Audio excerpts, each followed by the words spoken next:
Hello, welcome back to our tutorial on factorization, and this time around I will show you how to do factorization of special products. Okay, but first we need to understand what are the conditions before you can use this method. Okay, so for me, what you need to know, the first one is there should be two terms generally. Okay, and the second one, you must have the presence of perfect squares. Okay, perfect squares is your condition. So you have two things.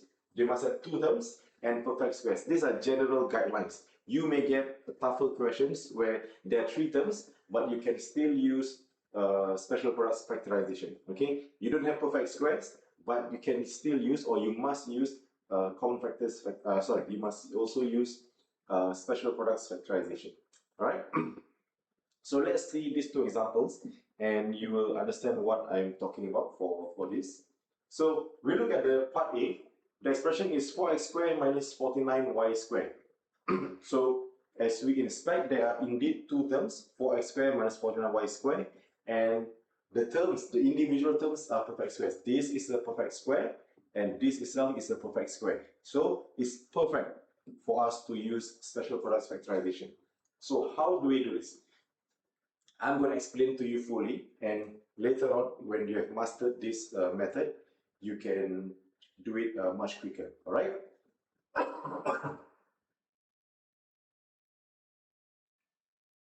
Okay, so the first thing that you want to do is do this mentally.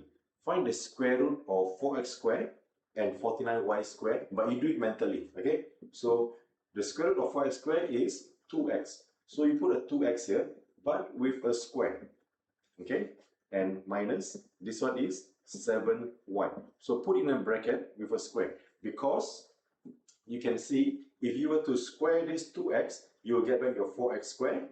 Square this 7y squared, you get back your 49y squared. Okay, and this is the same as your a squared minus b squared.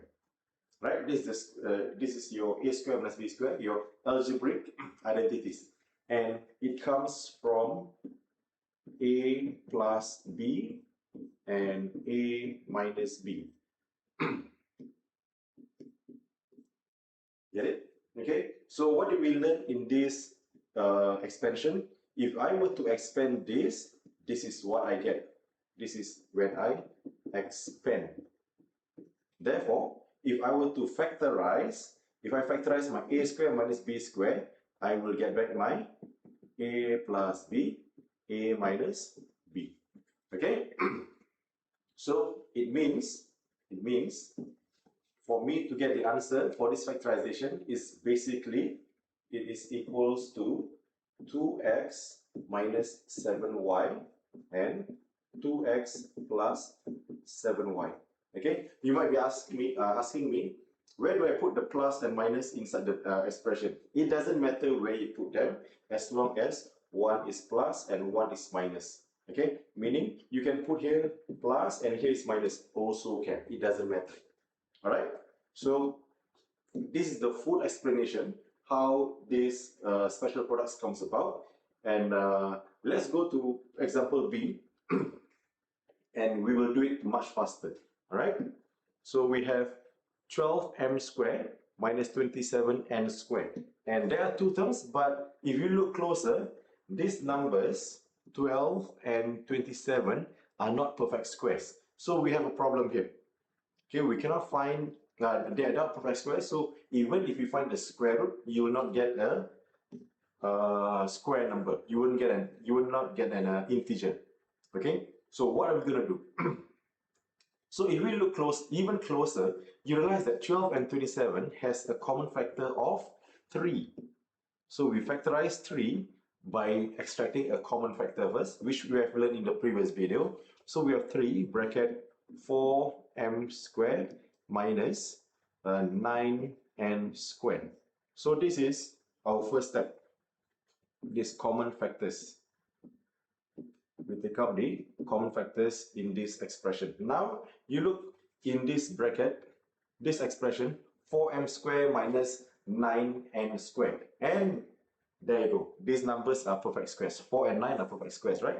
So we're going to apply what we've learned in the previous example. We apply a square root here and apply a square root here. And what you have is 3 bracket.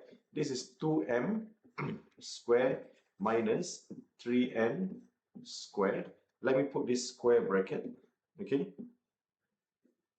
So it's 2m squared minus 3n squared. So according to algebraic identities, it is just equals to 2m plus 3n and 2m minus 3n. That's it. Okay? Just make sure one is plus, one is minus. Alright, guys? So this is how we carry out special products factorization. Repeat this video, rewind for a clearer understanding, and you can start doing your assignments, your homework, and so on. Alright, all the best. Catch you at our next method of factorization.